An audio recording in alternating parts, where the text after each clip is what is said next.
Hello, friends. Good evening, all of you. I hope you all are fine and doing well. So, friends, what we have discussed in the last class? So, we have discussed in the last class preamble of the Act, territorial applicability of SRA, date of commencement के बारे में भी हमने पढ़ा था, date of enactment के बारे में भी हमने बहुत डिटेल में पढ़ा था।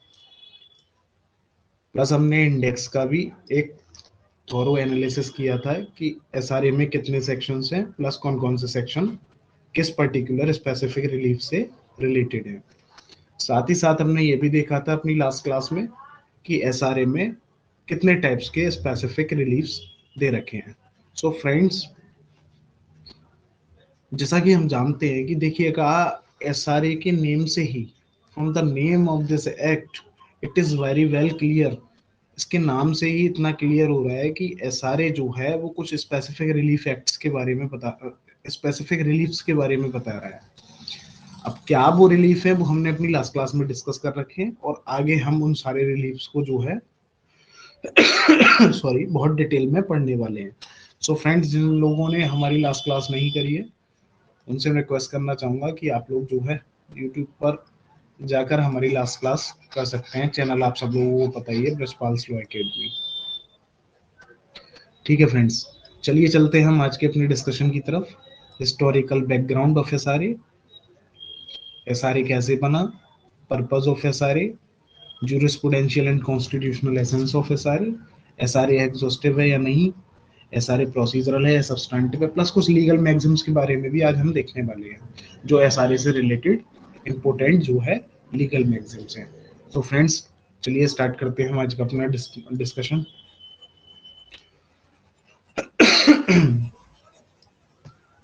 देखिएगा, मैं आज भी आपको एक बात बताऊंगा कि ये सारे बहुत टेक्निकल सब्जेक्ट है और करीब जो है हमारी सिविल प्रैक्टिस जो 60 to 70% जो है इसी के ऊपर बेस्ड है।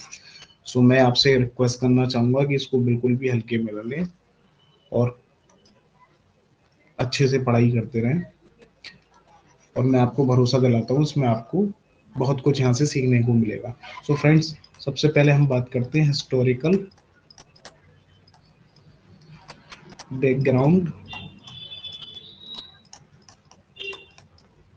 Of SRA.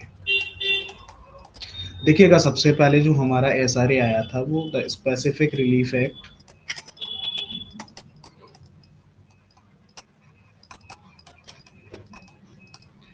1877 सबसे पहले हमारा स्पेसिफिक रिलीफ एक्ट आया था 1877, सॉरी। लेकिन हुआ क्या था कि ये जो स्पेसिफिक रिलीफ एक्ट 1877 था, जो एसआरए 1877 था, ये हमें जो है एडिक्वेट रेमेडी प्रोवाइड नहीं कर रहा था, सफिशिएंट रेमेडी प्रोवाइड नहीं कर रहा था। इसीलिए हमारी लॉ कमीशन ने अपनी नाइन्थ रिपोर्ट में कुछ चेंजेस, सर्टेन चेंजेस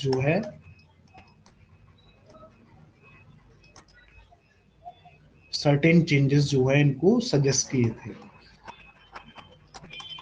क्यों किए थे सर्टेन चेंजेस सजेस्ट? क्योंकि हमारा जो एसआरए 1877 था वो लॉ के पर्पस को फुलफिल नहीं कर पा रहा था। इसीलिए लॉ कमीशन ने देखा कि यहाँ पे जो है लॉ का जो पर्पस है वो फुलफिल नहीं हो पा रहा है, तो उन्होंने अपनी एक 9th रिपोर्ट जारी करी। फ्रेंड्स देखिए, ये सारी चीजें आपको प्रीलिम्स के पर्सपेक्टिव से बहुत इंपॉर्टेंट है। प्रीलिम्स में इस टाइप के क्वेश्चन पूछे जाते हैं कि लॉ कमीशन ने कौन सी रिपोर्ट जो है रिकमेंड करी थी इस टाइप से, प्लस सबसे पहले हमारा एसआरए कौन सा था। मतलब इस टाइप के क्वेश्चंस आपके प्रीलिम्स में आ सकते हैं। प्रीलिम्स में कहीं से भी कुछ भी आ सकता है, ठीक है। तो क्या हुआ था, लॉ कमीशन ने अपनी 9th रिपोर्ट जो है सजेस्ट करी थी जिसमें सर्टेन चेंजेस भी इन्होंने सजेस्ट किए थे।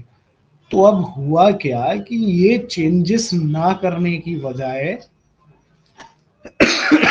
मतलब ये चेंजेस ना करने की बजाय उन्होंने क्या किया, एस आर ए 1877 को ही रिपील कर दिया।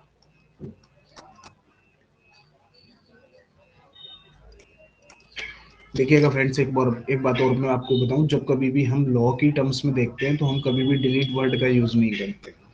हम जो है हमेशा रिपील वर्ड का यूज करते हैं। अब इसका डिलीट का और रिपील का क्या लॉजिक है, क्या मतलब है, क्या रेलेवेंस है, वो हम जब हिंदू क्लास करेंगे ना, हिंदू लॉ की क्लास, तो उसमें मैं आपको बहुत डिटेल में इसका मतलब समझाऊंगा कि रिपील से क्या होता है और डिलीट से क्या होता है और क्यों हम रिपील शब्द यूज करते हैं। तो फिलहाल आप बस इतना याद रखना कि लॉ की लैंग्वेज में जब कोई भी एक्ट जो है हटा दिया जाता है या खत्म कर दिया जाता है, तो उसके लिए हम वर्ड यूज करते हैं रिपील, या कोई भी सेक्शन भी हटा दिया जाता है या खत्म कर दिया जाता है, तो उसके लिए जो है हम वर्ड यूज करते हैं रिपील। अब हुआ क्या कि जब लॉ कमीशन ने अपनी 9th रिपोर्ट दी, तो ये जो एस आर 1877 था, इसको उस रिपोर्ट के अकॉर्डिंग क्या कर दिया था, रिपील कर दिया गया था। क्यों रिपील कर दिया गया था? क्योंकि एस आर 1877 जो लॉ का पर्पस था उसको रिजॉल्व नहीं कर पा रहा था, इसीलिए जो है हमने जो है 1877 वाला एस आर ए जो है रिपील कर दिया था। ठीक है फ्रेंड्स, समझ गए आप लोग? इसके बाद क्या हुआ, इसके बाद देखिएगा एक बिल जो है, a bill was introduced in parliament।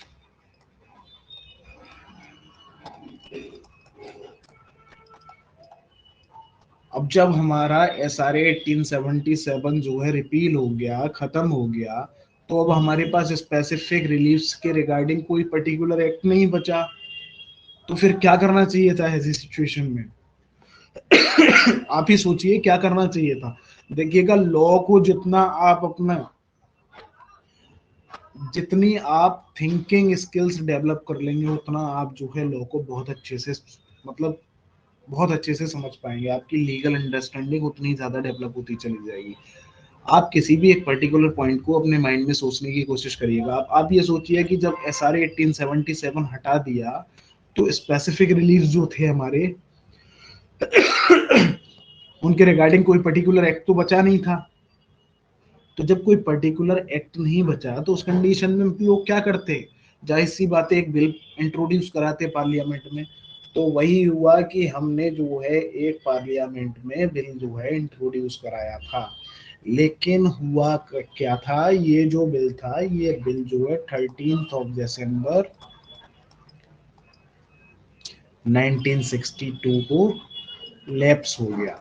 मतलब ये बिल जो है पार्लियामेंट में लैप्स हो गया, ये बिल जो है एक्ट नहीं बन पाया। अब बिल क्या होता है, एक्ट क्या होता है, ये हमने अपनी पिछली वाली क्लास में जो है बहुत डिटेल में पढ़ रखा है। सो फ्रेंड्स, आप लोग उसको रेफर कर सकते हैं। ठीक है, अब क्या हुआ था कि ये बिल जो है हमारा लैप्स हो गया, तो हम लौट के फिर कहाँ आ गए, हम लौट के वहीं आ गए कि अब हमारे पास स्पेसिफिक रिलीफ से रिलेटेड कोई भी पर्टिकुलर एक्ट नहीं है। तो अब ऐसी ऐसी सिचुएशन में हमें क्या करना था, ऐसी सिचुएशन में वही कर सकते हैं हम कि फिर से एक स्पेसिफिक रिलीफ एक्ट का बिल जो है फिर से पेश कराएं। तो हुआ क्या था, अगेन इन 1962 में फिर दोबारा से जो है हमने एसआरए बिल इंट्रोड्यूस कराया था पार्लियामेंट में। और यही वो बिल है जो हमारी पार्लियामेंट ने पास करके, जो हमारी पार्लियामेंट ने पास करके 13 दिसंबर को 1963 में इसको SRA act, specific relief act के नाम से इनेक्ट कर दिया। ठीक है फ्रेंड्स, तो ये था हमारा लीगल बैकग्राउंड। एसआरए कैसे बना था, इससे पहले कौन सा एसआरए था। तो देखिएगा एक बार और मैं आपको बता दूं, सबसे पहले हमारे पास एसआरए 1877 था।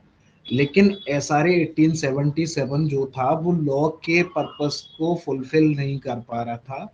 इस वजह से लॉ कमीशन ने अपनी 9th रिपोर्ट में कुछ चेंजेस उसमें जो है सजेस्ट करे थे, जिन चेंजेस को करने मात्र से क्या हो जाता, वो जो एसआरए 1877 था वो उन लॉस के पर्पस को, जो पर्पस था इसको बनाने के पीछे, उसको फुलफिल कर सके। ठीक है फ्रेंड्स, लेकिन हुआ क्या कि 9th रिपोर्ट के बेसिस पर हमने उसमें एस आर 1877 में कोई चेंजेस तो किए नहीं, रादर हमने क्या किया, रादर हमने उसको जो है रिपील कर दिया। उसके बाद हमने एक बिल इंट्रोड्यूस कराया था पार्लियामेंट में, लेकिन 1962 में, लेकिन हुआ क्या, वो जो बिल था वो हमारा लैप्स हो गया, लैप्स डिसोल्यूशन। ठीक है, अब ये क्या होता है, लैप्स होना क्या होता है, ये सब हम पॉलिटी क्लास में बात करने वाले हैं। ठीक है फ्रेंड्स। तो वो बिल जो है हमारा 23 दिसंबर 1962 को लैप्स हो गया। अब जब हमारा वो भी बिल लैप्स हो गया तो अब हमारे पास फर्दर क्या बचता है। अब मान लीजिए एक पर्टिकुलर चीज से के रिगार्डिंग हमारे पास कोई लॉ नहीं होगा, तो ऐसी सिचुएशन में हम करेंगे क्या। ऐसी सिचुएशन में जाहिर सी बात है हम एक नया बिल इंट्रोड्यूस कराएंगे। तो फिर से अगेन हमने सेकेंड टाइम जो है एक एसआरए बिल 1962 जो है इंट्रोड्यूस कराया था, और उसी का रिजल्ट ये है कि हमारा एसआरए 1963 जो है इनेक्ट किया गया था। इसकी डेट ऑफ इनेक्टमेंट के बारे में हमने लास्ट क्लास में डिस्कस कर रखा है, और डेट ऑफ कमेंसमेंट के बारे में भी हमने लास्ट क्लास में डिस्कस करके रखा है। ठीक है फ्रेंड्स, लेकिन फिर भी मैं आपको एक बार बता देता हूँ इसकी डेट ऑफ इनेक्टमेंट। इसकी डेट ऑफ इनेक्टमेंट जो है, डेट ऑफ इनेक्टमेंट डीओई लिख दे रहा हूँ मैं शॉर्ट फॉर्म में। आप लोग एग्जाम में ऐसे मत लिख के आना, आप पूरा ही नाम लिख के आना। मैं यहाँ पे सिर्फ रेफरेंस कमेंसमेंट डीओसी। तो इसकी जो डेट ऑफ सॉरी मुझे खांसी बहुत हो गई है। तो इसकी जो डेट ऑफ इनेक्टमेंट है, वो डेट ऑफ इनेक्टमेंट इसकी थी 13 दिसंबर 1963। ठीक है फ्रेंड्स, ये इसकी डेट ऑफ इनेक्टमेंट थी। अब डेट ऑफ इनेक्टमेंट क्या होता है वो हमने अपनी पिछली वीडियो में, पिछली क्लास में जो है बहुत अच्छे से कवर करके रखा है। डेट ऑफ कमेंसमेंट इसकी थी, डेट ऑफ कमेंसमेंट थी इसकी 1 मार्च 1964। देखिएगा फ्रेंड्स, ये दोनों डेट आपके प्रीलिम्स के पर्सपेक्टिव से बहुत ज्यादा इंपॉर्टेंट डेट्स हैं। इनको बिल्कुल भी भूलिएगा मत, इनको अक्सर प्रीलिम्स में पूछ लिया जाता है। और एक बात मैं और आप लोगों को बताना चाहूंगा कि जैसे जैसे हमारा सब्जेक्ट कंप्लीट होता जाएगा, वैसे वैसे आपको एसएपीज मिलते जाएंगे। एसएपीज मतलब आपको कुछ टेस्ट जो है लगाने को मिलते जाएंगे। वो यहाँ पे मैं पीडीएफ में अपलोड करा दूंगा डिस्क्रिप्शन बॉक्स में, आप उनको अटेम्प्ट करिएगा। ठीक है फ्रेंड्स, और उसमें जो एसएपी आएगा उसमें बस आपको वही उतना ही पूछा जाएगा जितना आपको कवर यहाँ पे कराया जा चुका है, आपको यहाँ पे पढ़ाया जा चुका है। ठीक है फ्रेंड्स, तो चलिए अब हम चलते हैं अपने आज के दूसरे डिस्कशन की तरफ।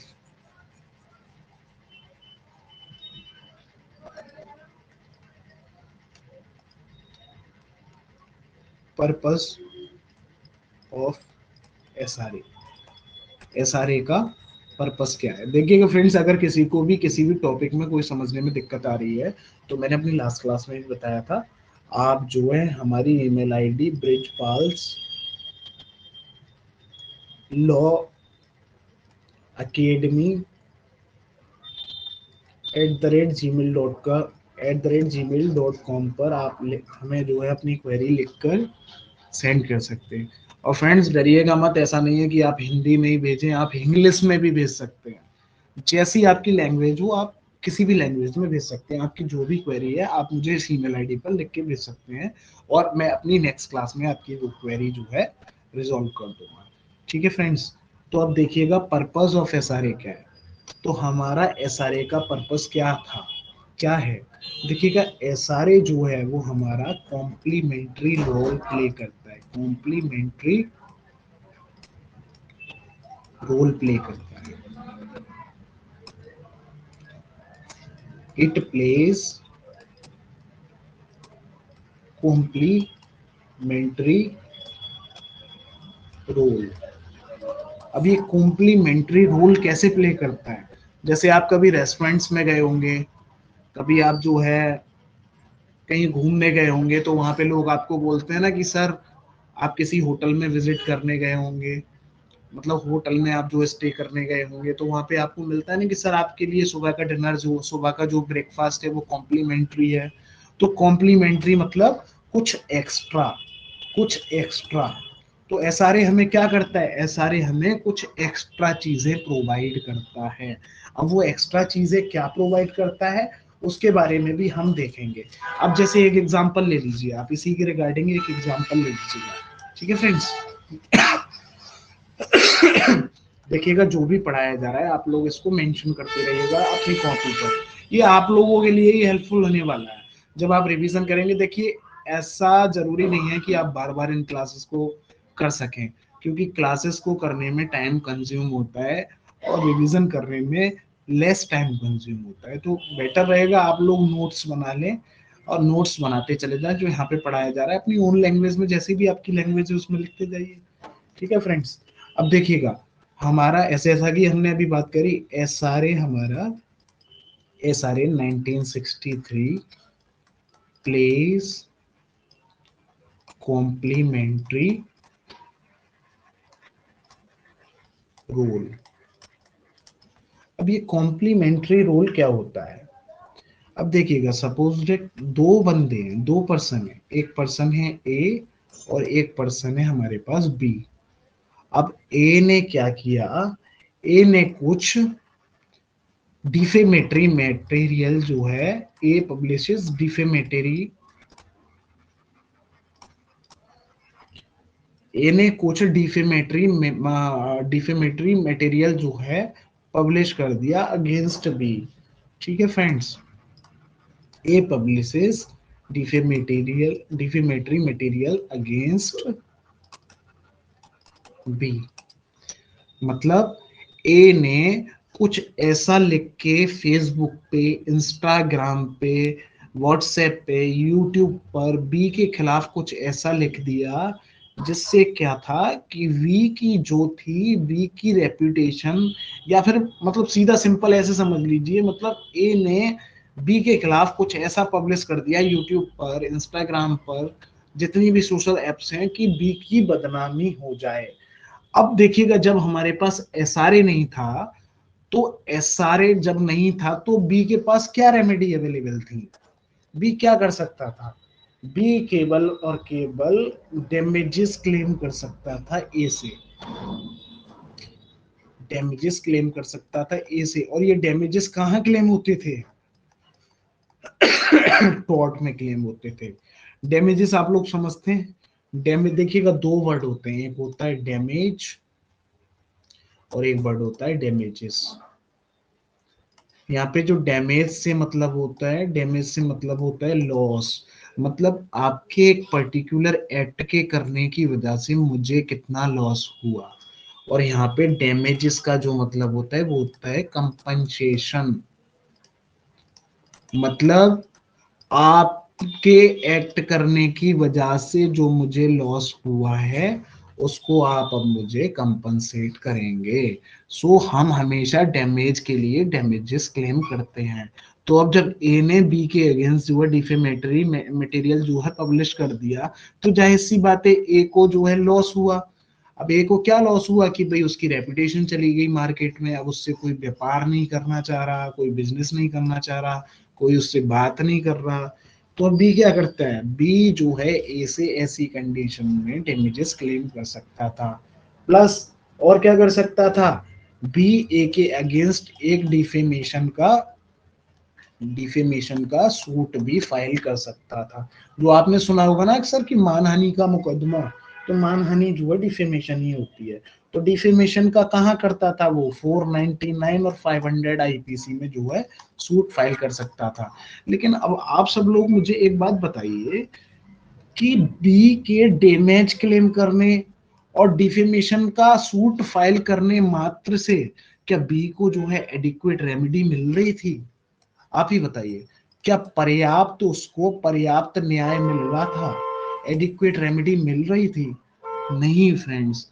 अब एक तरफ तो बी ने डैमेज क्लेम कर दिया, अब उधर दूसरी तरफ क्या है कि वो जो मटेरियल पब्लिश है वो जो ऑलरेडी यूट्यूब पर, इंस्टाग्राम पर जो फैलता जा रहा है, तो क्या था, हमारे पास प्रॉपर रेमेडी अवेलेबल नहीं थी।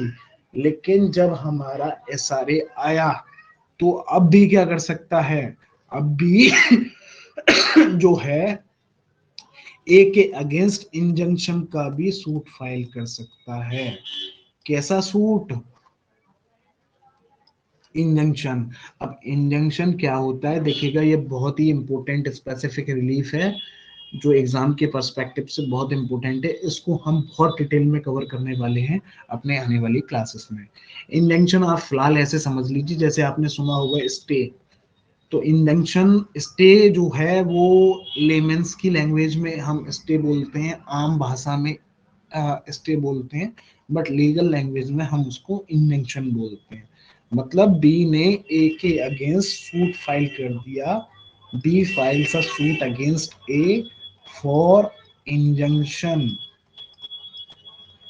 किस चीज के रिगार्डिंग करा था कि देखिएगा जो बी ए ने मेरे खिलाफ जो है डिफेमेटरी मटेरियल पब्लिश किया है वो उसको सारे सोशल मीडिया से हटाए और फर्दर आगे कभी मेरे खिलाफ कोई भी डिफेमेटरी मटेरियल पब्लिश ना करे। ठीक है फ्रेंड्स, अब मान लीजिए कोर्ट ने इसकी इसका जो है इसको डिक्री दे दी, ए को डिक्री दे दी और बी को डिक्री दे दी कि ठीक है ए आपके खिलाफ कभी भी कोई भी डिफेमेटरी मटेरियल जो है वो आगे से पब्लिश नहीं करेगा। अब आप एक बात बताइए फ्रेंड्स, अब देखिएगा अब इसको एडिक्वेट रेमेडी मिली या नहीं मिली, इसको पर्याप्त रेमेडी मिली या नहीं मिली, मिली ना। एक तरफ तो देखिएगा वो डैमेजेस भी क्लेम कर सकता है कि भाई तुमने मेरी बेइज्जती कर दी, तुमने मेरी बदनामी कर दी, तुमने मुझे गालियां लिख के भेजी हैं, तुमने मेरा व्यापार बंद करा दिया, तो आप मुझे उस चीज का पैसा देंगे, आप मुझे उसका कंपनसेशन देंगे। दूसरी तरफ क्या है, इसको ये क्रिमिनली भी प्रोसिक्यूट कर सकता है कि भाई इसने जो है मानहानि करी है तो 499 और 500 आईपीसी में जो है इसको जो है डिफेमेशन के अगेंस्ट वो प्रोसिक्यूट भी कर सकता है। ठीक है, अब इसके नए वाले एक्ट में सेक्शंस आ चुके हैं रेलेवेंट, इसके 499 और 500 का जो है करस्पॉन्डिंग प्रोविजन बीएनएस में क्या आया है वो आप सब लोग मुझे कमेंट करके बताएंगे। ठीक है फ्रेंड्स, यूट्यूब पर। अब देखिए क्या हुआ कि अब क्या, ये देखिए डैमेजेस भी क्लेम कर सकता है, प्लस डिफेमेशन का सूट भी फाइल कर सकता है और साथ ही साथ इंजंक्शन का भी सूट फाइल कर सकता है। तो ये इंजंक्शन का जो सूट फाइल होता है वो कहाँ होता है, वो एसआरए में होता है फ्रेंड्स, और ऑर्डर 39 सीपीसी। ठीक है फ्रेंड्स, मतलब सीपीसी में भी इसके रिगार्डिंग एक ऑर्डर दे रखा है, प्लस सेक्शंस भी दे रखे हैं, उसके बारे में हम आगे जो है डिस्कशन करने वाले हैं आगे आने वाली क्लासेस में। अब देखिए एसआरए ने यहाँ किया क्या, एसआरए ने यहाँ पर एक कॉम्प्लीमेंट्री रोल प्ले किया कि आप डैमेजेस तो क्लेम कर ही सकते हैं, आप उसके लिए डिफेमेशन के अगे उसके उसके अगेंस्ट डिफेमेशन का सूट भी क्रिमिनल केस भी जो है फाइल कर सकते हैं, आप उसको डिफेमेशन के लिए क्रिमिनली भी प्रोसिक्यूट कर सकते हैं, और साथ ही साथ आपके लिए कॉम्प्लीमेंट्री एक और चीज दी जा रही है, आप उसके अगेंस्ट इंजंक्शन भी क्लेम कर सकते हैं। ठीक है फ्रेंड्स, तो इसीलिए जो हमारा एसआरए है वो हमारा एसआरए जो है वो कॉम्प्लीमेंट्री रोल प्ले करता है। ठीक है फ्रेंड्स, आर यू अंडरस्टैंड। अगर आपको कोई भी डाउट हो आप मुझे लिख के भेज सकते हैं, बिल्कुल किसी भी बात का कोई भी झिझक आप अपने मन में नहीं रखिएगा। ठीक है फ्रेंड्स, अब चलिएगा हम एक और एग्जांपल देखते हैं, एक एग्जांपल और हम इससे रिलेटेड जो है देखते हैं। अब सपोज डेट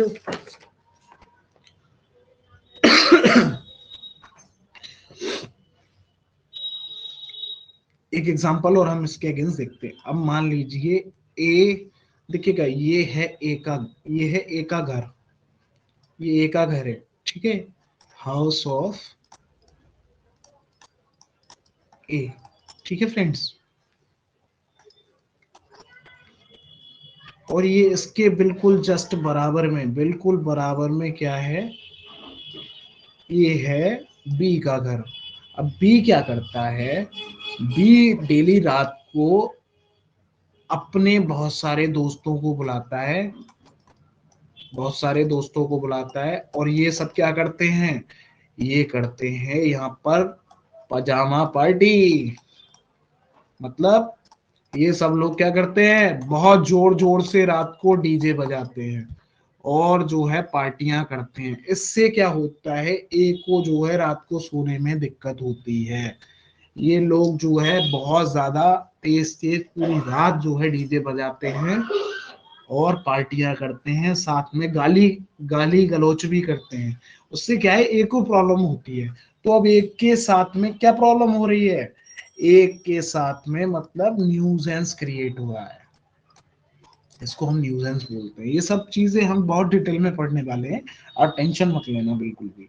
ठीक है फ्रेंड्स, तो बी क्या कर रहा है, बी न्यूजेंस क्रिएट कर रहा है ए के लिए, मतलब बी ए को परेशान कर रहा है। सिंपल भाषा में बी ए को बहुत परेशान कर रहा है, रात को दोस्तों को बुलाकर पजामा पार्टी करना और गालियां देना और बहुत जोर जोर से डीजे बजाना। अब आप एक बात बताइए मुझे अब ऐसी कंडीशन में ए क्या कर सकता है, आप खुद से सोच के बताइए। आप मुझे, मैं आपको 10 सेकंड का टाइम देता हूं, आप अपने देखिएगा, जितना आप सोचने की, आप लीगल थिंकिंग अपनी जो है क्रिएट करते जाएंगे, उतना आप लोगों को बहुत अच्छे से समझते जाएंगे। ठीक है फ्रेंड्स, आप मेंटल रिवीजन पर ज्यादा फोकस करें। पढ़ाई हम सब लोग करते हैं, लेकिन मेंटल रिवीजन जो है बहुत कम लोग करते हैं, और जो मेंटल रिवीजन करते हैं उनके लॉ के कॉन्सेप्ट्स बहुत ज्यादा क्लियर हो जाते हैं। ठीक है फ्रेंड्स, अब आप देखिएगा ए क्या कर सकता है, बताइएगा जरा, देखिएगा ए क्या कर सकता है। ए एक तो बी के अगेंस्ट क्या कर सकता है, टॉर्ट में डैमेजेस क्लेम कर सकता है। ठीक है फ्रेंड्स, कि भाई तुमने मेरा नुकसान किया है और मुझे रात में नींद नहीं आई और मैं 20 रातों से जो है सोया नहीं हूं। तो ए जो है बी के अगेंस्ट टॉर्ट्स के लिए सिविल सूट फाइल कर सकता है फॉर डैमेजेस। ठीक है, दूसरी चीज क्या कर सकता है, ये इसके अगेंस्ट क्रिमिनल केस भी फाइल कर सकता है। ए बी के अगेंस्ट इसको क्रिमिनली प्रोसिक्यूट भी कर सकते हैं। कहाँ प्रोसिक्यूट करेगा, सेक्शन 268 ऑफ आईपीसी में। ये आईपीसी के सेक्शन 268 में इसको क्रिमिनली भी प्रोसिक्यूट कर सकता है। अब आप फिर से सोचिए, एक बार फिर सोचिए, क्या इसके क्रिमिनली प्रोसिक्यूट करने से और डैमेजेस लेने से क्या आगे की समस्या रिजॉल्व हो रही है? मतलब चलो ठीक है, उसने आज डैमेज दे दिया, क्रिमिनली हमने उसको प्रोसिक्यूट कर दिया, अब वो जब जेल से छूट के आएगा तो फिर डीजे बजाएगा कि भाई पनामा पार्टी फिर करेगा अपने, अब अभी बुला रहा था, अभी वो 3 दोस्तों को, अब बुलाएगा 25 दोस्तों को, मतलब वो एक को फिर परेशान करेगा। तो क्या यहाँ पे एडिक्वेट रेमेडी थी? नहीं। तो अब एसआरए के आने से वो क्या कर सकता है, इनके अगेंस्ट इंजंक्शन का भी सूट फाइल कर सकता है। क्या कि आप जज साहब इनको रोकिए कि ये अब आगे से ऐसा ना करें, और मुझे जो है डैमेजेस भी दिलवाइए, मेरा नुकसान हुआ है, साथ में इनको क्रिमिनली प्रोसिक्यूट भी करिएगा। ठीक है फ्रेंड्स, तो एसआरए क्या करता है, एसआरए कॉम्प्लीमेंट्री रोल प्ले करता है। एसआरए हमें कॉम्प्लीमेंट्री रोल्स प्रोवाइड करता है, कॉम्प्लीमेंट्री रिलीफ्स प्रोवाइड करता है। इसीलिए इस एक्ट का क्या नाम है, स्पेसिफिक रिलीफ एक्ट। ये हमें कुछ स्पेसिफिक रिलीफ प्रोवाइड करता है। ठीक है क्या फ्रेंड्स, समझ गए आप सब लोग? ठीक है, तो चलिएगा अब हम चलते हैं अपने अगले डिस्कशन की तरफ। यही पर्पस था देखिए एसआरए का। एसआरए का सिंपल पर्पस है कि लॉ, देखिएगा एक एक बात और मैं बताऊं आपको, देखिएगा एक लीगल मैगजिम होती है हमारी, इसको लिख लीजिए, ओबी जस इबी रेमेडियम। आप लोगों ने इस लीगल मैगजिम के बारे में बहुत सुना होगा, ये बहुत ही कॉमन लीगल मैगजिम है लॉ लॉ लॉ स्टूडेंट्स के लिए। इसका मतलब होता है where there is a right,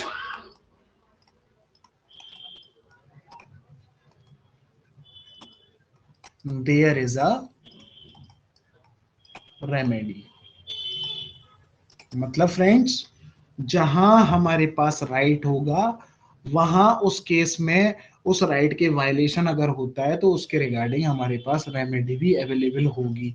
अब जैसे ए ने क्या किया था, ए ने बी के अगेंस्ट जो डिफेमेटरी मटेरियल जो है पब्लिश किया था, तो अब जब इसने, अब बी के पास क्या राइट है, बी के पास राइट है, right to live with personal liberty, right to live with personal dignity. वो राइट, वो आर्टिकल 21 में जो है इसको राइट दे रखा है ना, क्या, right to life and personal liberty, ये दे रखा है ना इसको right. Personal liberty includes individual individual dignity of an individual, मतलब कहने का मतलब क्या है, देखिएगा लॉ ने हमें एक राइट प्रोवाइड किया है, क्या प्रोवाइड किया है, आर्टिकल 21 ऑफ कॉन्स्टिट्यूशन में लॉ ने हमें एक राइट प्रोवाइड किया है, फंडामेंटल राइट है, right to life and personal liberty, और पर्सनल लिबर्टी में इम्प्लिसिट है कि इंडिविजुअल डिग्निटी भी। तो अब यहाँ पे क्या है, जब ए बी के अगेंस्ट वो डिफेमेटरी मटेरियल जो है पब्लिश कर रहा है, तो इससे क्या हो रहा है, इसकी डिग्निटी जो है सोसाइटी में जो है, इसकी रेपुटेशन जो है उसका वायलेशन हो रहा है। तो जब वायलेशन हो रहा है, तो अब हमने ऊपर जो है लीगल मैगजिम पढ़ी थी, where there is a right there is a remedy. तो जाहिर सी बात है, जब हमारा लीगल राइट वायलेट हुआ तो हमारे पास रेमेडी भी अवेलेबल होगी। अब रेमेडी क्या अवेलेबल है हमारे पास, रेमेडी हमारे पास अवेलेबल है कि हम उसके रिगार्डिंग जो है डैमेजेस भी क्लेम कर सकते हैं और हम उसके रिगार्डिंग उसको क्रिमिनली प्रोसिक्यूट भी कर सकते हैं, प्लस साथ ही साथ हम उसके अगेंस्ट जो है इंजंक्शन का सूट भी डाल सकते हैं। तो इन सारी चीजों को करने से ही तो एडिक्वेट रेमेडी मिल रही है। अब मान लो सपोज दैट इंजंक्शन नहीं होता, तो क्या एडिक्वेट रेमेडी मिल पाती, ठीक है मैं आज जेल काटाऊंगा, 1000 2000 5000 10,000 50,000 का जो फाइन लगेगा मैं तुम्हें दे दूंगा, और लेकिन जिस दिन मैं जेल से छूट के आऊंगा फिर तुम्हें परेशान करूंगा। तो उससे क्या था, क्या लॉ का पर्पस रिजॉल्व हो रहा था, लॉ का पर्पस जो है फुलफिल हो रहा था, नहीं हो रहा था। तो इसीलिए क्या है, जब हमारा लॉ का पर्पस फुलफिल नहीं हो रहा था, तो उसी के लिए हमें एडिक्वेट पर्याप्त रेमेडी देने के लिए एसआरए 1963 को इनेक्ट किया गया था पार्लियामेंट द्वारा। ठीक है क्या फ्रेंड्स, चलिए तो चलिएगा हम अब चलते हैं अपने आगे अगले डिस्कशन की तरफ, वेदर एसआरए इज एग्जॉस्टिव और नॉट, क्या एसआरए एग्जॉस्टिव है या नहीं। अब देखिएगा फ्रेंड्स, एग्जॉस्टिव का मतलब क्या होता है, एग्जॉस्टिव का मतलब होता है एक फॉर्मली कोडिफाइड लॉ, मतलब एक ऐसा लॉ जो सारे रिलीफ्स को एक जगह कोडिफाई करके हमें प्रोवाइड करा रहा है। मतलब अगर जैसे सपोज दैट हमारा स्पेसिफिक रिलीफ एक्ट है, तो क्या सारे के सारे स्पेसिफिक रिलीफ्स जो है हमें एसआरए के अंदर दे रखे हैं, कहीं और नहीं दे रखे हैं, नहीं, ऐसा नहीं है ना। एसआरए के अंदर तो हमें केवल और केवल 7 रिलीफ दे रखे हैं, 7 स्पेसिफिक रिलीफ दे रखे हैं, लेकिन अदर रिलीफ्स तो हमें और भी एक्ट में दे रखे हैं, अदर एक्ट्स में दे रखे हैं। जैसे हमारा राइट ऑफ फोर क्लोजर आ गया, राइट ऑफ फोर क्लोजर आ गया, सेक्शन 135 ट्रेडमार्क का आ गया, रेंडिशन ऑफ अकाउंट आ गया,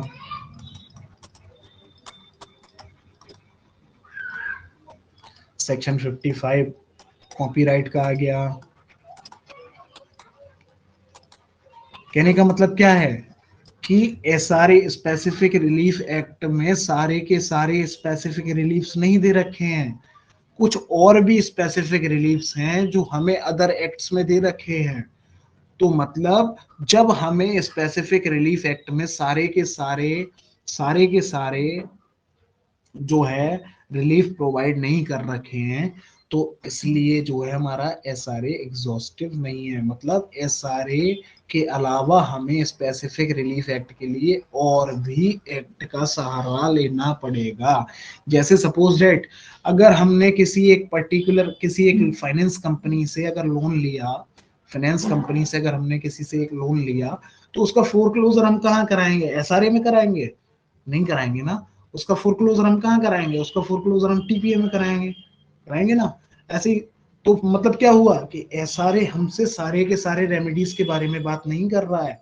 ठीक है फ्रेंड्स, कुछ और भी रेमेडीज हैं जो अदर एक्ट्स में दे रखे हैं। तो एग्जॉस्टिव का जो मतलब होता है, एग्जॉस्टिव का मतलब होता है क्या एक पर्टिकुलर एक्ट किसी एक पर्टिकुलर सब्जेक्ट मैटर पे, किसी एक पर्टिकुलर सब्जेक्ट पर सारे के सारे लॉज प्रोवाइड कर रहा है, सारे के सारे प्रोविजंस प्रोवाइड कर रहा है, सारे के सारे रिलीफ प्रोवाइड कर रहा है या नहीं। अगर नहीं तो फिर वो एग्जॉस्टिव नहीं है, अगर कर रहा है तो फिर वो एग्जॉस्टिव है। ठीक है फ्रेंड्स, अब देखिए इसके लिए हम एक बार जो है प्रियम्बल और देखेंगे। हमने लास्ट क्लास में भी प्रियम्बल देखा था। देखिएगा ये है हमारा एसआरए का प्रियम्बल। एक मिनट, देखिएगा प्रियम्बल। जिन लोगों ने हमारी लास्ट क्लास नहीं करी है उन लोगों के लिए मैं बता देता हूँ, ये होता है हमारा प्रियम्बल। ठीक है फ्रेंड्स, अब देखिएगा प्रियम्बल हमारा क्या कह रहा है, an act to define and amend the law relating to certain kinds of specific relief. क्या कह रहे हैं, एक ऐसा एक्ट जो certain kinds of specific relief को डिफाइन कर रहा है और उनको कोडिफाई कर रहा है। लेकिन क्या ये कह रहे हैं कि ये एक ऐसा एक्ट है जो सारे के सारे स्पेसिफिक रिलीफ्स को जो है डिफाइन कर रहा है? ऐसा कहीं लिख रखा है इन्होंने? नहीं लिखा है ना। और ऐसा लिखने के लिए ये क्या होता है, एक टर्म होती है कंसोलिडेट।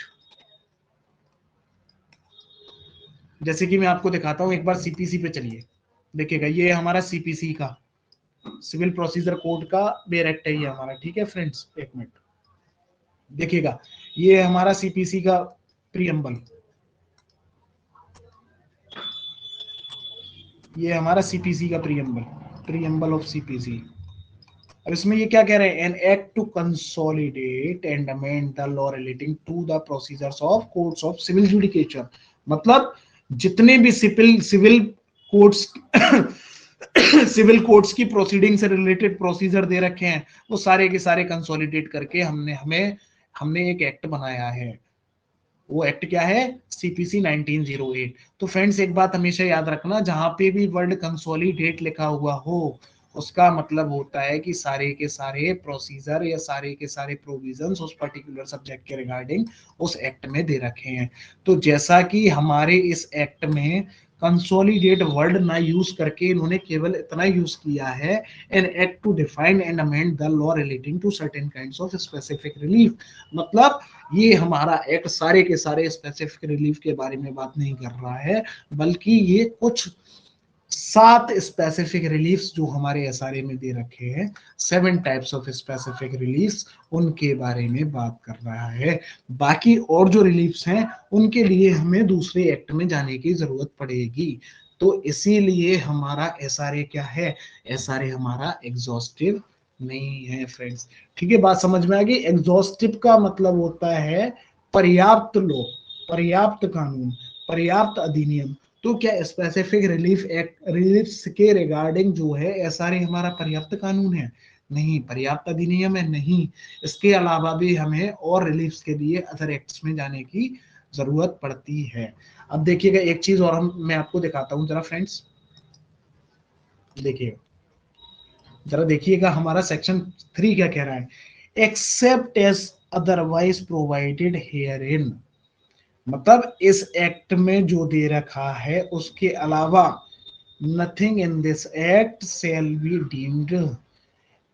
इस एक्ट में जो कुछ भी दे रखा है उसके अलावा ऐसी कोई भी चीज, मतलब इस एक्ट की कोई भी बात किसी भी पर्सन को डिप्राइव नहीं करेगी to any right to relief. मतलब देखिएगा, मतलब अगर मान लो एसआरए में रेंडिशन ऑफ अकाउंट या फोर, अभी हमने फोर क्लोजर की बात करी थी, तो अब एक बात बताइए, फोर क्लोजर क्या एसआरए में दे रखा है? अभी आपने नहीं पढ़ा है, चलिए मैं आपको बता देता हूँ। फोर क्लोजर हमारे एसआरए में नहीं दे रखा है। तो अगर हम ये कह दें कि अगर एसआरए में नहीं दे रखा है तो आप फोर क्लोजर नहीं करा सकते, तो मतलब इससे क्या होगा, इससे लॉ का पर्पस जो है वायलेट होगा। और जैसा कि हमने अभी पढ़ा था कि एसआरए सिर्फ और सिर्फ कॉम्प्लीमेंट्री रोल प्ले करता है। तो वही चीज देखिएगा क्या है, जब कॉम्प्लीमेंट्री रोल प्ले कर रहा है तो मतलब एसआरए एग्जॉस्टिव नहीं है। अरे भाई वो कॉम्प्लीमेंट कर रहा है, किस चीज को कॉम्प्लीमेंट कर रहा है कि आप जो उस चीज के रिगार्डिंग वहां भी जा सकते हैं, वहां भी जा सकते हैं और वहां भी जा सकते हैं और मेरे पास भी आ सकते हैं।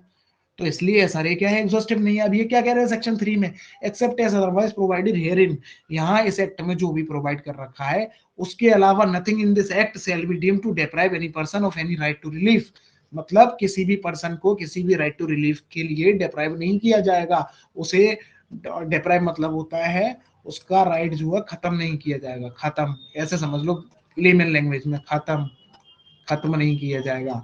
उसे उससे उसे उसके रिगार्डिंग मतलब उसका जो है लीगल राइट जो है खत्म नहीं किया जाएगा। ठीक है फ्रेंड्स, अब आगे ये क्या कह रहे हैं, which he may have under any contract. अब यहाँ पे इन्होंने एक चीज आप देखिए, अब यहाँ पे इन्होंने जो है एक वर्ड यूज करके रखा है, अदर देन स्पेसिफिक परफॉर्मेंस। इसका क्या मतलब हुआ, मतलब ये क्या कह रहे हैं, except as otherwise provided herein nothing in this act shall be deem to deprive any person of any right to relief other than specific performance.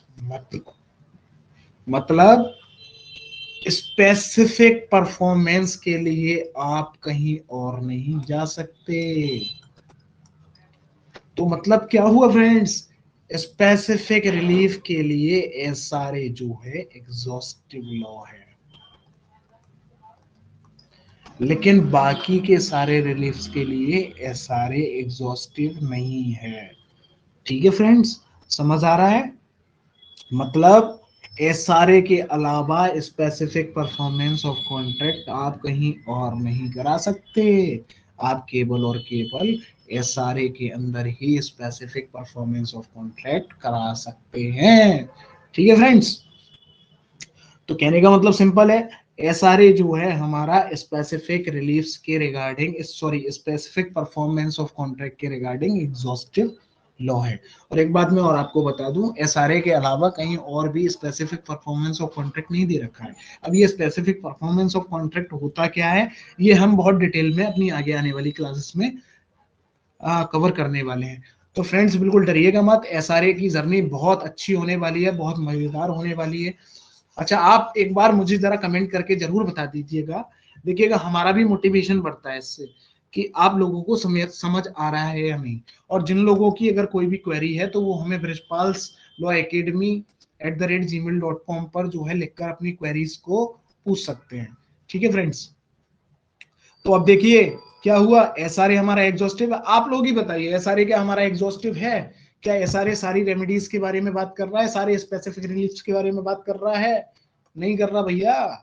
क्या एसआरए सारे के मतलब एसआरए को हम एक पर्याप्त अधिनियम कह सकते हैं, नहीं कह सकते भैया, तो इसीलिए हमारा एसआरए एग्जॉस्टिव नहीं है। लेकिन एसआरए हमारा specific performance of contracts, specific performance of contracts के रिगार्डिंग एक एग्जॉस्टिव लॉ है, मतलब इसके अलावा स्पेसिफिक परफॉर्मेंस ऑफ कॉन्ट्रैक्ट कहीं और नहीं दे रखा है। ठीक है फ्रेंड्स, तो अब मैं चाहूंगा मैं आपको कुछ डिक्टेशन दे दूं, आप लोग लिख लेंगे।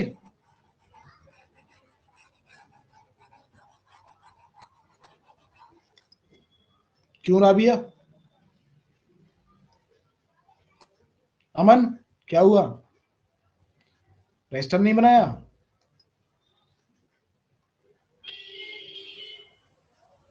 देखिएगा ऐसे काम नहीं चलेगा, आप लोग जो है ना रजिस्टर मेंटेन कर लीजिएगा, ये आप लोगों के बेनिफिट की बात है, मेरे बेनिफिट की बात नहीं है।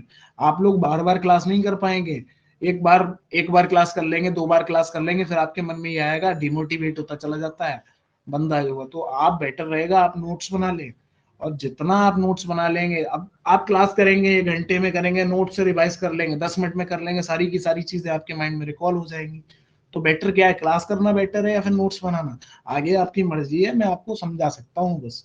ठीक है फ्रेंड्स, तो अब आपने नोट्स नहीं बनाया है तो ठीक है, डिक्टेशन हम अपनी नेक्स्ट क्लास में दे देंगे, लेकिन एक बात याद रखना, अगली क्लास में जो आप लोग जो है एक कॉपी लेकर आएंगे। ठीक है फ्रेंड्स, और जो लोग लाए हैं उनके लिए मैं अगली क्लास में डिक्टेशन करा दूंगा। ठीक है फ्रेंड्स, जो लोग नोट्स बना रहे हैं उनके लिए मैं अगली क्लास में डिक्टेट करा दूंगा ये सारी चीजें, आप टेंशन मत लीजिएगा।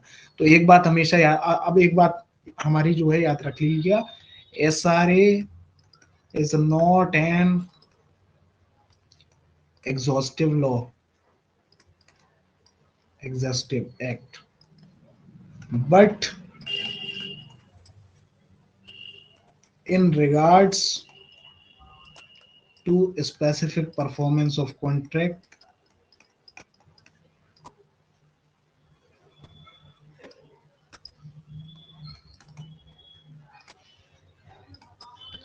it is an exhaustive law act। ठीक है फ्रेंड्स, तो ये चीज याद रखना, जैसा हमने अभी डिस्कस किया था, ये सारे एग्जॉस्टिव नहीं है, लेकिन क्या स्पेसिफिक परफॉर्मेंस ऑफ कॉन्ट्रैक्ट्स के रिगार्डिंग ये सारे हमारा एक बहुत एग्जॉस्टिव, अपने आप में एग्जॉस्टिव लॉ है। मतलब specific performance of contract SRA के अलावा कहीं और नहीं दे रखे हैं। ठीक है फ्रेंड्स, आप लोगों को मजा आ रहा है नहीं आ रहा है पढ़ने में, ये बताइए। एसआरए बहुत टेक्निकल है और बहुत मजा आएगा। अभी तो देखिए इंट्रोडक्टरी क्लासेस हैं हमारी, कल से हम जो है फॉर्मल डिस्कशन करेंगे। कल से हम जो स्टार्ट करने वाले हैं, कल से हम स्टार्ट करने वाले हैं अपना पहला रिलीफ, रिकवरी ऑफ पोजेशन, ये कल से हम स्टार्ट करने वाले हैं। तो मजा बहुत आने वाला है, सारे की जर्नी बहुत मजेदार होने वाली है फ्रेंड्स। आप लोग बस जो है इसको बहुत रिलीजियसली क्लासेस को जो है फॉलो करते रहिएगा डिसिप्लिन के साथ में। मैं आपको सॉरी, मैं आपको इस बात का भरोसा दिलाता हूं कि जिस दिन हमारा एसआरए खत्म होगा उस दिन आपको खुद अपने आप में लगेगा कि हाँ मैंने एक सब्जेक्ट पढ़ा, हाँ मुझे कुछ आता है एसआरए में। ये मैं भरोसा आपको दिलाता हूं, लेकिन ये तभी होगा जब आप हमारी सारी क्लासेस को रिलीजियसली फॉलो करते रहेंगे। तो चलिए फ्रेंड्स, हम चलते हैं अब अपने अगले डिस्कशन की तरफ आज के। Whether whether SRA is procedural और सब्सटेंटिव।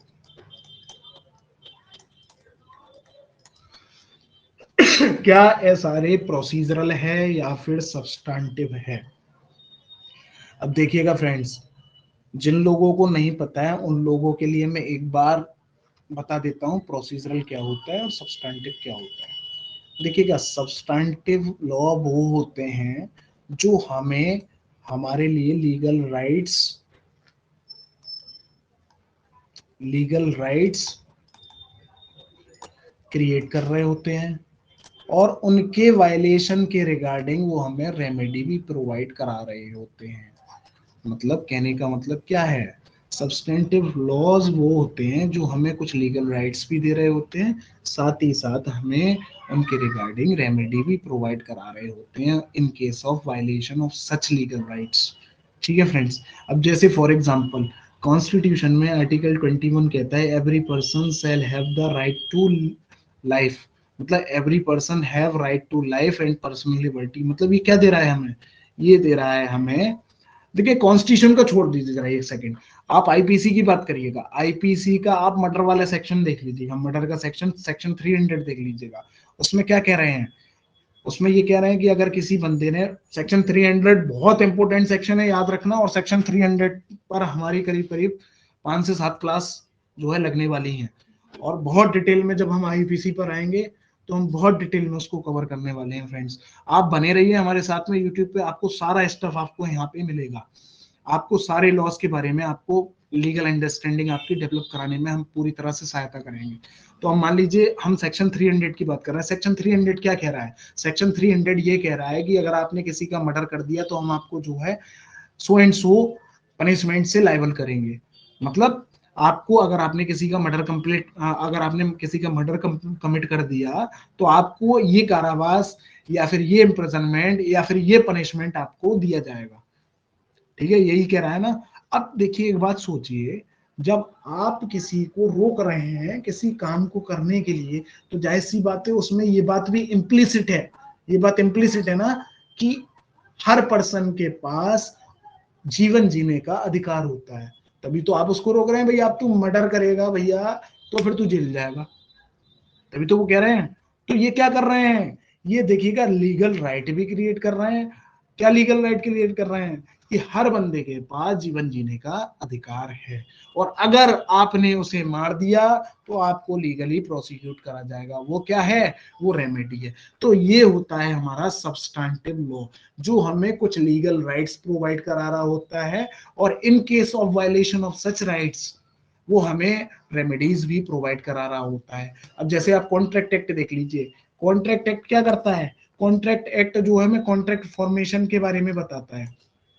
ठीक है, कि हर मतलब एक मिनट, कॉन्ट्रैक्ट एक्ट क्या करता है, कॉन्ट्रैक्ट एक्ट हमें जो है कॉन्ट्रैक्ट फॉर्मेशन के बारे में बात कराता है, बता रहा है। प्लस साथ ही साथ वो क्या बता रहा है हमें कि अगर मान लो किसी ने ब्रीच कर दिया कॉन्ट्रैक्ट का, कॉन्ट्रैक्ट को खंडित कर दिया, तो उस कंडीशन में क्या है, उस कंडीशन में आप जो है सेक्शन 73 में क्या हो रहा है, आप जो है सेक्शन 73 में जाकर के सेक्शन 73 ऑफ आईसीए, उसमें जाकर के उसके अगेंस्ट जो है डैमेजेस भी क्लेम कर सकते हैं। मतलब एक तरफ ये लीगल राइट बना रहा है कि भाई आपने एक बार कॉन्ट्रैक्ट किसी के साथ में कर लिया तो आपको परफॉर्म करना ही करना है। अगर आपको आपने एक बार किसी के साथ में कॉन्ट्रैक्ट को हिंदी में कहते हैं संविदा, अगर आपने एक बार किसी के साथ में संविदा कर ली तो आपको फिर वो संविदा वो कॉन्ट्रैक्ट परफॉर्म करना ही करना है। ये हमारा लीगल राइट हो गया। और अगर आपने उसका वायलेशन कर दिया, अगर आपने वो कॉन्ट्रैक्ट जो है परफॉर्म करने से मना कर दिया, तो फिर आपको ब्रीच के लिए कंपनसेशन देना पड़ेगा। ये हमारी रेमेडी हो गई। अब फ्रेंड्स ये हो गया हमारा सब्सटेंटिव लॉ जो हमें लीगल राइट देता है, साथ ही साथ इन case of any violation of such right वो हमें रेमेडी भी प्रोवाइड कराता है। अब एक बात बताइए, रेमेडी तो प्रोवाइड वो करा रहा है, लेकिन हम रेमेडी को क्लेम कैसे करेंगे? तो क्लेम करने के लिए हमारे पास होता है प्रोसीजरल लॉ। अब जैसे हमने अभी बात करी थी सेक्शन 300 की, मर्डर की। तो अब मान लो किसी ने मर्डर किसी का कमिट कर दिया, ठीक है। अब मर्डर कमिट करने के बाद, जब उसने मर्डर कमिट कर दिया तो मतलब किसी का लीगल राइट वायलेट कर दिया, और उसके पास लीगल रेमेडी भी अवेलेबल है। अब रेमेडी अवेलेबल है तो वो रेमेडी एनफोर्स कैसे होगी, वो प्रोसीजरल लॉ से ही एनफोर्स होगी। क्या होगा कि जिसका घर वाला, उसने जिसका मर्डर कमिट किया है उसके घर वाले जाएंगे, कहाँ जाएंगे, एफआईआर कराने पुलिस स्टेशन। एफआईआर कराने पुलिस स्टेशन पहले जाते थे सेक्शन 154 क्लॉज 1 में, अब जाते हैं सेक्शन 173 क्लॉज 1 में, बीएनएसएस में, ये जाते थे सीआरपीसी में। ठीक है, अब यहाँ पे जाके क्या करेंगे, इनकी एफआईआर लॉज होगी। एफआईआर लॉज होने के बाद क्या होगा, पुलिस इन्वेस्टिगेशन स्टार्ट कर देगी, और इन्वेस्टिगेशन स्टार्ट होने के बाद क्या होगा, ट्रायल स्टार्ट हो जाएगा। इन्वेस्टिगेशन कंप्लीट होने के बाद ट्रायल स्टार्ट हो जाएगा। ट्रायल में क्या होगा, एविडेंसेस प्रूव किए जाएंगे। एविडेंसेस क्या है, कहाँ प्रूव किए जाएंगे, एविडेंस एक्ट में प्रूव किए जाएंगे। एविडेंसेस प्रूव होने के बाद अगर मान लो ये कंफर्म हो गया कि इस बंदे ने मर्डर कमिट किया है, तो उसको प्रोसिक्यूट कहाँ करेंगे, तो उसको हम प्रोसिक्यूट कर देंगे। क्या करेंगे, उसको हम पनिशमेंट ग्रांट कर देंगे। मतलब ये सब ड्रामा, ये सब प्रोसीडिंग्स कहाँ हो रही हैं, प्रोसीजरल लॉ के अकॉर्डिंग हो रही हैं फ्रेंड्स। मतलब हमें सब्सटैंटिव लॉ ने जो है, सब्सटेंटिव लॉ ने लीगल राइट्स तो दे दिए, साथ ही साथ उनके वायलेशन के रिगार्डिंग हमें रेमेडी भी प्रोवाइड करा दी। लेकिन हम उन रेमेडीज को जो है, उन रेमेडीज को एनफोर्स कैसे कराएंगे? तो उन रेमेडीज को एनफोर्स कराने के लिए हमारे पास प्रोसीजरल लॉ होता है। अब आप एक बात बताइए, एसआरए क्या प्रोसीजरल लॉ है? क्या ये किसी लीगल राइट के वायलेशन के रिगार्डिंग उनको रेमेडी प्रोवाइड करा रहा है? बताइए, सोचिएगा फ्रेंड्स। या एसआरए हमें कोई लीगल राइट क्रिएट करके दे रहा है? तो देखिएगा फ्रेंड्स, एसआरए हमें कोई भी लीगल राइट क्रिएट करके नहीं दे रहा है। ठीक है फ्रेंड्स, एसआरए हमें कोई भी लीगल राइट क्रिएट करके नहीं दे रहा है, और ना ही हमें कोई रेमेडी प्रोवाइड कर रहा है।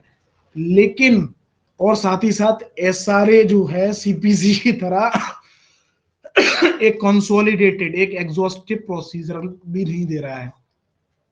तो मतलब ये ना तो सब्सटैंटिव लॉ है, ना ही प्रोसीजरल लॉ है। लेकिन फिर भी मुल्ला ने, मुल्ला तो आप सब लोग जानते होंगे, मुल्ला की बहुत बुक्स आती हैं, मुल्ला एक बहुत अच्छा एडिशन है। तो फिर भी मुल्ला ने इसको जो है मतलब एसआरए की एसेंस जो है प्रोसीजरल बताई है। अब देखिए ये जाहिर सी बात है ये प्रोसीजर के बारे में बात नहीं कर रहा है, लेकिन फिर भी ये हमें कॉम्प्लीमेंट्री रोल तो प्ले कर रहा है ना, कि आप ऐसा भी कर सकते हैं साथ में जाके।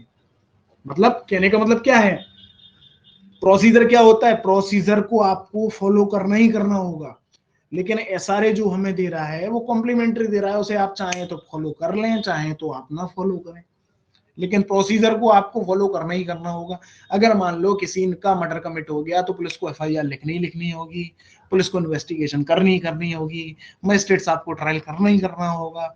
लेकिन यहाँ पे ये क्या कह रहे हैं, यहाँ पे ये कह रहे हैं कि आप चाहें तो कॉम्प्लीमेंट्री रोल ले सकते हैं, कॉम्प्लीमेंट्री रेमेडी ले सकते हैं और नहीं चाहें तो नहीं भी ले सकते हैं।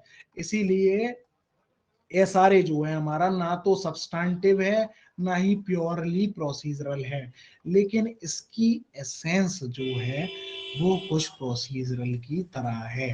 ठीक है फ्रेंड्स, मतलब कहने का मतलब ये है प्रोसीजरल मतलब ये इसका जो एसेंस है, मतलब इसकी जो खुशबू है, वो एक तरह से देखा जाए तो ये प्रोसीजर की तरफ ही इशारा कर रहा है।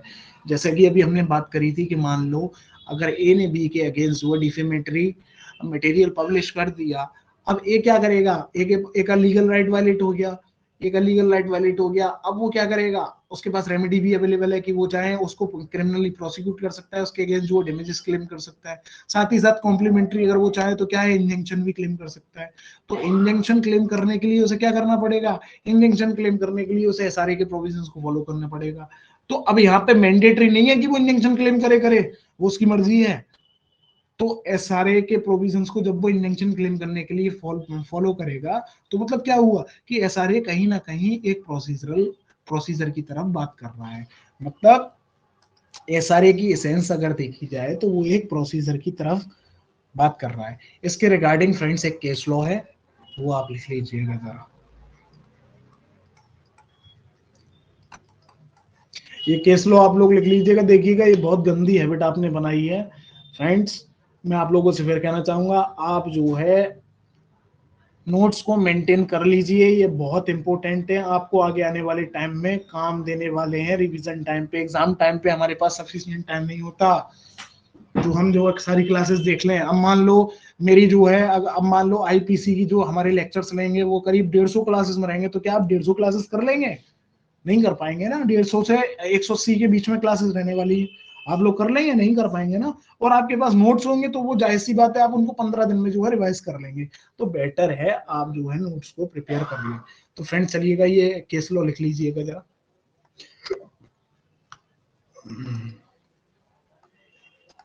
आधुनिक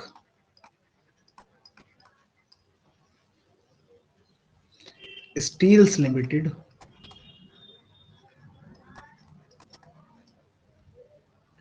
versus Orissa manganese and minerals private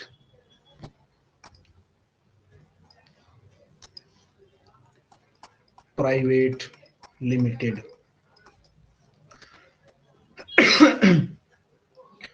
ये 2007 का जजमेंट है सुप्रीम कोर्ट का फ्रेंड्स।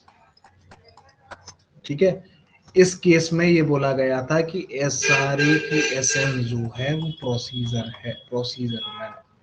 है। मतलब एसआरए जो है वो प्रोसीजरल की तरह एक्ट करता है। It was held in this case that SRA specific relief act in it essence is a part of law of procedure. ठीक है फ्रेंड्स, ठीक है, तो ये आप लोग लिख लीजिएगा।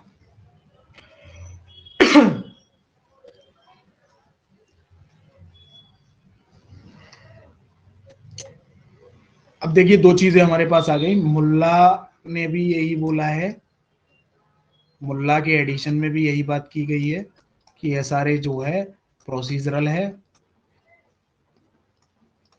और साथ ही साथ इस केस में भी यही बात की गई है, SRA in its essence looks like a law of procedure, ठीक है, मतलब प्रोसीजरल एक्ट की तरह इसकी एसेंस है, ठीक है। अब मान लो सपोज डेट पीटी में प्रीलिम्स में क्वेश्चन आ जाता है कि वेदर एसआरए इज प्रोसीजरल और सब्सटेंटिव, तो आप क्या मार्क करके आएंगे बताइएगा।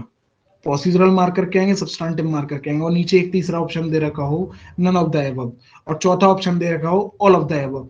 अब क्या मार्क करके आएंगे, प्रोसीजर मार्क करके आएंगे, सब्सटेंटिव मार्क करके आएंगे। देखिएगा यहाँ पे कंफ्यूजन क्रिएट हो जाता है फिर बच्चों में, क्या कि सर ने बताया था ये सारे प्रोसीजरल भी नहीं है, सर ने बताया था सब्सटेंटिव भी नहीं है, तो नन ऑफ दीज मार्क कराएंगे। लेकिन देखिएगा जब ऑलरेडी हमारे पास एक केस लॉ है, Adhunik steels limited versus Orissa manganese and minerals private limited, इसमें 2007 ऑफ सुप्रीम कोर्ट इसमें क्लियरली बोल रखा है, सुप्रीम कोर्ट का जजमेंट है कि SRA in its essence is a part of law of procedure, मतलब एसआरए लॉ ऑफ प्रोसीजर का पार्ट है। तो आप जो है उस कंडीशन में प्रोसीजरल को टिक करके आएंगे। इस तरीके के ट्रिकी क्वेश्चंस जो है हमारे पीटी में प्रीलिम्स में पूछे जाते हैं, ठीक है फ्रेंड्स। तो चलिएगा आज का हमारा ये डिस्कशन भी हो गया। अगला हमारा डिस्कशन, आज का हमारा अगला टॉपिक है, कुछ मैं लीगल टर्म्स आपको, कुछ लीगल मैगजीम्स आपको लिखवाने जा रहा हूं, आप लोग लिख लीजिएगा, ठीक है। एसआरए से रिलेटेड लीगल मैगजीम्स, इनके बारे में जैसे जैसे क्लास चलती जाएगी हम आपको बताते जाएंगे, ठीक है फ्रेंड्स। तो पहली लीगल मैगजिम तो आप वही लिख लीजिए, ubi jus ibi remedium. What does it mean, where there is a right there is a remedy. अब देखिएगा फ्रेंड्स, एसआरए हमारा जो है वो दो प्रिंसिपल्स पे बेस्ड है। The specific relief act 1963 is based on two principles. वो प्रिंसिपल्स क्या है वो प्रिंसिपल्स है हमारे, पहला क्या, he who comes to court must come with clean hands.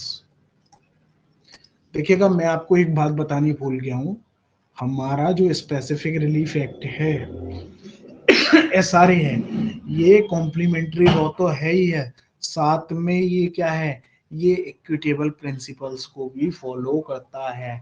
ये मैं सारी बातें आपको डिक्टेशन में भी लिखवाने वाला हूँ, ठीक है फ्रेंड्स। ये इक्विटेबल प्रिंसिपल्स को फॉलो करता है। अब इक्विटी क्या होती है, तो इक्विटी जिन लोगों को पता है अच्छी बात है, जिन लोगों के लिए नहीं पता है उन लोगों के लिए मैं एक मीम्स दिखा देता हूँ। इक्विटी आप इससे समझ सकते हैं, देखिएगा ये छोटा बच्चा है, ये बड़ा है, ये और बड़ा है, तीनों के पास सिमिलर है, मतलब ये देख ही नहीं पा रहा, ये हो गई हमारी इक्वालिटी। लेकिन अगर हम इस छोटे वाले को दो बॉक्सेस दे दें, बड़ा वाला तो बिना बॉक्स के भी देख लेगा, छोटा वाला जो है एक बॉक्स से देख रहा है, और इसका बॉक्स हम निकाल के इसको दे दें, तो ये क्या हो गई, इक्विटी। मतलब अब आप इस मीम से ही समझ लीजिएगा, इक्विटी ये हमारी हो गई इक्वालिटी इधर वाली, अरे क्या हो गया, ये हमारी इधर वाली हो गई इक्वालिटी और ये हो गई हमारी इक्विटी, ठीक है फ्रेंड्स। यही होती है। तो हमारा एसआरए क्या है, एसआरए हमारा जो है वो इक्विटेबल प्रिंसिपल्स पे बेस्ड है, ठीक है। और इक्विटेबल प्रिंसिपल्स क्या कहते हैं, he who comes to the court must come with clean hands. मतलब अगर आप स्पेसिफिक रिलीफ एक्ट के अंडर कोई क्लेम करें, कोई भी क्लेम कोई भी क्लेम के लिए जा रहे हैं, तो आपको भी जरूरी है कि आपके हाथ साफ होने चाहिए, ठीक है फ्रेंड्स। ऐसा नहीं है कि आपने भी गलतियां कर रखी है फिर भी आप दूसरे आदमी के लिए जो है दूसरे पर्सन के अगेंस्ट जो है आप जो है रेमेडी क्लेम करने कोर्ट जा रहे हैं, ठीक है। इसके बारे में हम आगे पढ़ेंगे, आप समझ जाएंगे इस लीगल मैगजिम का मतलब क्या। अभी आप लिख लीजिए इस प्रिंसिपल, ये प्रिंसिपल बहुत इंपॉर्टेंट प्रिंसिपल है, ये प्रीलिम्स में अक्सर क्वेश्चन आ जाता है। एसआरए इज बेस्ड ऑन मतलब एसआरए कौन कौन से प्रिंसिपल्स पे बेस्ड है, तो एक तो ये आ गया, he who comes to the court must come with clean hands. दूसरा प्रिंसिपल क्या है फ्रेंड्स हमारा? दूसरा प्रिंसिपल है हमारा ही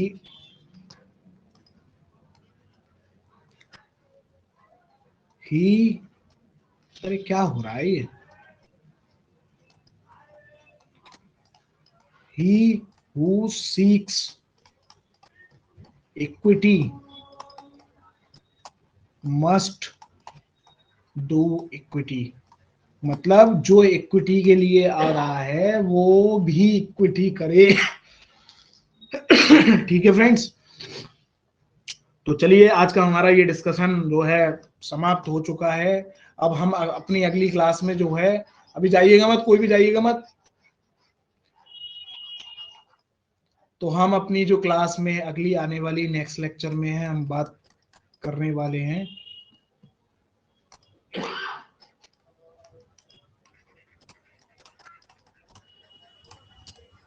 अब हम अपने जो नेक्स्ट लेक्चर में है उसमें हम अपना स्पेसिफिक रिलीफ, पहला जो है हमारा रिकवरी ऑफ पोजेशन, इसके बारे में बात करने वाले हैं। फ्रेंड्स आप लोग देख लीजिएगा, इसमें सेक्शन 5 to 8 तक ही हमारा गिवन है, ठीक है। इसके बारे में हम बात करने वाले हैं और बहुत डिटेल में हम रिकवरी ऑफ पोजेशन को पढ़ने वाले हैं और आप खुद से रियलाइज करेंगे कि हाँ मुझे रिकवरी ऑफ पोजेशन में बहुत अच्छे से समझ आ गया है। अब क्वेश्चन आएगा तो मैं कंफ्यूज नहीं होऊंगा, अब क्वेश्चन आएगा तो मैं अटेम्प्ट करके आ जाऊंगा, ये मैं आपको भरोसा दिलाता हूँ। लेकिन ये तभी होगा जब आप हमारी क्लासेस को रिलीजियसली फॉलो कर रहे हैं, स्ट्रिक्टली फॉलो कर रहे हैं, ठीक है फ्रेंड्स।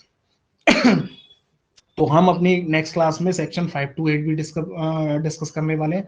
साथ ही साथ हम जो है अपनी नेक्स्ट क्लास में सेक्शन 1 to 4 भी एक बार एसआरए का देखने वाले हैं, ठीक है।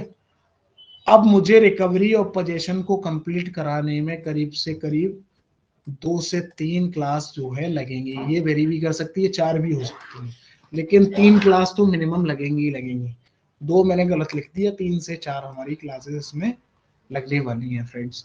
तो ठीक है, चलते हैं फिर। आज के लिए मैं आपसे आप सब लोगों से अलविदा कहना चाहूंगा। अगली क्लास में मिलते हैं, ठीक है फ्रेंड्स। लेकिन अगली क्लास में सारे लोग जो है नोट्स लेके वो कॉपी लेके आएंगे, कॉपी मेंशन कर लेंगे, ठीक है फ्रेंड्स। अदरवाइज आप देख लेना इसके कॉन्सिक्वेंसेस बहुत ही गलत होने वाले हैं। So friends, bye bye everyone and God bless you everyone, bye bye.